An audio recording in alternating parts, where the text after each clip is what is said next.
Jangan lupa subscribe YouTube channel Official iNews dan nyalakan loncengnya.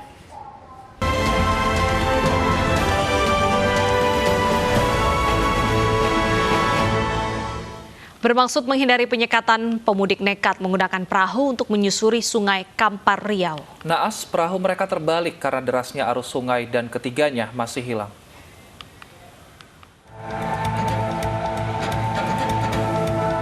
Tim SAR gabungan terus berupaya mencari 3 pemudik yang hilang di aliran Sungai Kapur 9 Kabupaten 50 Kota Sumatera Barat. Pencarian dilakukan setelah petugas mendapat laporan perahu terbalik akibat arus deras di daerah Muara Paiti. Dari 4 penumpang perahu, 3 orang hilang bernama Novi Arismen, warga Payakumbuh, Fadil Irsyandi, dan Rajit warga Bayang. Sementara 1 orang selamat bernama Rahmat Rahim. Pemudik sengaja menggunakan perahu untuk menghindari pos penyekatan di perbatasan Provinsi Riau dan Sumatera Barat. Upaya yang dilakukan sampai saat ini yaitu dengan melakukan pencarian menggunakan perahu warga. Ada juga yang menggunakan 2 jalur yaitu darat kiri dan kanan. Saat pencarian, sebuah ransel ditemukan petugas namun belum bisa dipastikan siapa kepemilikan tas tersebut. Pencarian masih akan terus dilakukan jika cuaca dan arus sungai tidak deras. Dari 50 Kota Sumatera Barat, Agung Sulistyo, iNews melaporkan. Di hari Lebaran, kawasan wisata Danau Toba tertimpa musibah banjir dan longsor. Bencana ini membuat jalan ke kawasan wisata Danau Toba tertutup.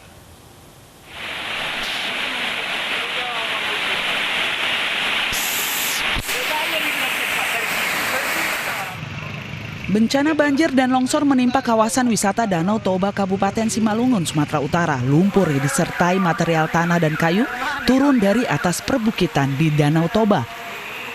Akibatnya jalan lintas Sumatera di Desa Sualan Sibagading yang juga menjadi jalan masuk ke kawasan wisata Danau Toba tertutup. Arus lalu lintas pun lumpuh. Banjir berasal dari Bukit Bangun Dolok, Prapat. Sungai kecil yang tepat bermuara ke Danau Toba tersebut tak mampu menampung debit air.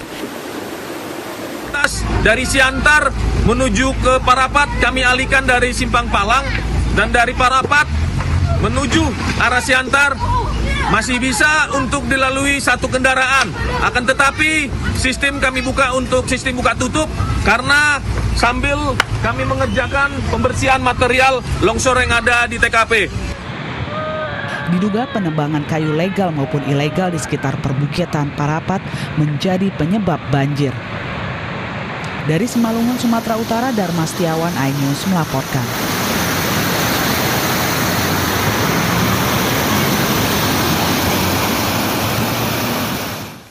Pemirsa, Hari Raya Idul Fitri 1442 Hijriah dirayakan berbeda oleh ratusan warga di Penjaringan, Jakarta Utara. Bukan karena harus jaga jarak dan tidak bersilaturahmi, namun warga harus merayakan Lebaran di tenda pengungsian dengan barang seadanya.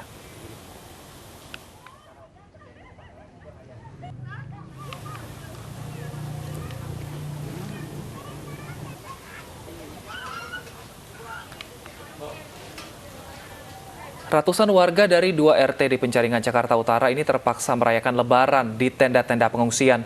Mereka merayakan Lebaran tanpa baju baru, tanpa ketupat, dan juga tanpa makanan khas Lebaran lainnya. Lebaran kali ini berbeda karena 473 kepala keluarga kehilangan tempat tinggalnya akibat kebakaran yang terjadi minggu lalu. Kebakaran terjadi pada hari Minggu, tanggal 9 Mei dini hari. Kebakaran menghanguskan ratusan rumah warga di RT 11 dan RW 4, Kelurahan Kapuk, Muara, Penjaringan, Jakarta. Akibat kebakaran, rumah nyaris rata dengan tanah. Warga pun mengais sisa harta benda mereka di balik reruntuhan bangunan. Untuk mengetahui bagaimana kondisi terkini di Lebaran hari kedua, tepatnya di lokasi pengungsian korban kebakaran Kapuk, Muara Rai, Jakarta Pusat, Jakarta Utara. Maksud kami sudah bersama kami Mahathir Muhammad. Selamat siang Mahathir, bagaimana kondisi para pengungsi di hari Lebaran kedua ini? Wilson, untuk kondisi saat ini di pengungsian dan juga warga yang terdampak dari kebakaran pada Minggu dini hari, memang warga masih berusaha mengais dan juga mencari beberapa pakaian-pakaian bekas yang memang mereka dapatkan bantuan dari beberapa warga sekitar yang memang sudah mengumpulkan dari Karang Taruna sekitar, ada juga dari Satpol PP dan juga Dinas Sosial DKI Jakarta. Ini juga terus membuat tenda dan juga terus mengirimkan makanan kepada mereka. Namun memang benar sekali tadi disampaikan oleh Wilson dan juga Deta bahwa memang sangat berbeda di tahun ini Lebaran yang mereka rasakan, karena saat kami sempat berbincang tadi, kami sempat ngobrol ya dengan beberapa pengungsi, kami cukup terenyuh karena mereka saat Lebaran pertama kemarin tidak sama sekali menikmati makanan-makanan khas Lebaran seperti ketupat dan lainnya. Namun untuk informasi lebih lanjut, saya akan mengajak Anda, Wilson dan Deta, untuk berbincang langsung dengan salah satu korban yang terdampak. Saat ini saya sudah bersama dengan Pak Ilyasa ya Pak. Pak Ilyasa, sebelumnya saya sangat turut prihatin Pak atas kejadian yang menimpa Pak. Kita ngobrol-ngobrol sedikit Pak ya. Pak, mohon maaf, waktu Lebaran kemarin hari pertama, ini bagaimana Pak kondisi Bapak dan juga pengungsi yang lain? Apakah dapat makanan yang layak atau tidurnya juga seperti apa Pak? Kalau masalah untuk makanan, setiap harinya kan ada kotak-kotak. Kalau untuk Lebaran ini yang saya rasakan, biasa kumpul dengan keluarga, makan ketupat apa gitu ya. Sementara ini dirasakan hanya sebatas tidur di batu-batuan, ditumpukan ini baju.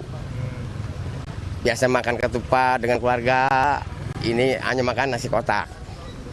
Sekarang Lebaran sekarang ini, ya waktu kebakaran pun hanya baju yang dipakai saja, yang lainnya musnah semua. Itu aja. Kami sempat berbincang sama Bapak bahwa Bapak bilang baju Lebaran Bapak sempat mengais di belakang Pak, itu benar Pak ya?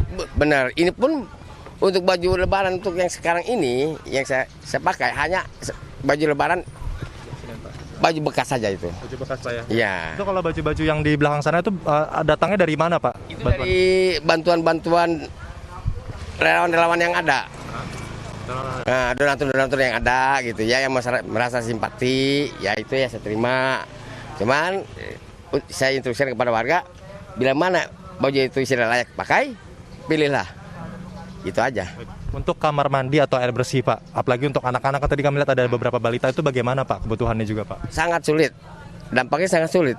Air pun sulit yang ada. Fasilitas yang ada, cuma bantuan ini aja nih. Itu aja Pak. Nah, itu sama sana. Untuk fasilitas selanjutnya nggak ada. Gitu. Terakhir Pak, harapan Pak, bantuannya dari Bapak dan juga warga sekitar apa sih Pak yang Bapak inginkan, khususnya untuk rumah juga Pak, bagaimana Pak?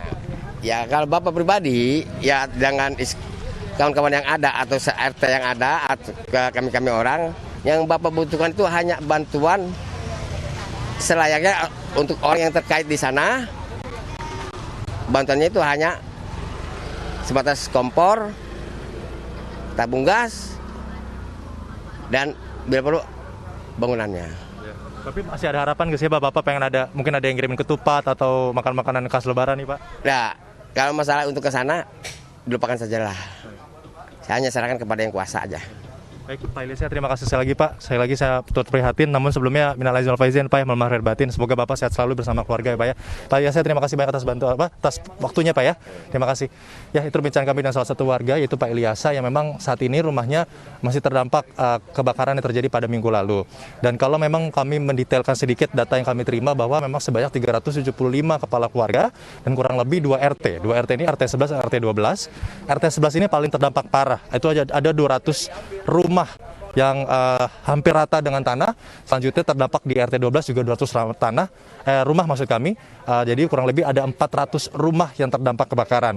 Dan kalau luas persegi dari dampak kebakaran ini kurang lebih 6.000 persegi atau 6.000 meter persegi yang terdampak kebakaran saat ini. Dan kami sempat melihat tadi ada beberapa warga yang coba masih mengais dari barang-barang bekas dari rumahnya dan juga berusaha membangun rumah mereka seadanya, karena mereka masih mengharapkan adanya bantuan dari beberapa dinas terkait mungkin bisa membangun rumah mereka atau mendirikan rumah mereka sementara agar mereka bisa pulang, bisa merayakan Lebaran seperti warga lainnya yang dapat merayakan hari kemenangan di kediamannya. Namun saat ini mereka masih berada di pengungsian. Kalau pakaian, memang tadi sempat kami berbicara bahwa pakaian-pakaian yang mereka terima hanyalah pakaian-pakaian bekas yang ada di pengungsian. Untuk sementara itu kembali ke Deta dan Wilson. Baik, terima kasih Mahathir Muhammad atas laporan Anda. Selamat bertugas kembali.